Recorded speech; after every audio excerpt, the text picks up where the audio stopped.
how to recover deleted YouTube playlist.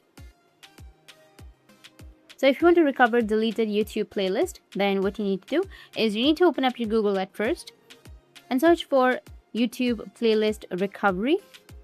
Once you've searched, you will have support.google.com, which is recover deleted YouTube playlist. Just tap on it.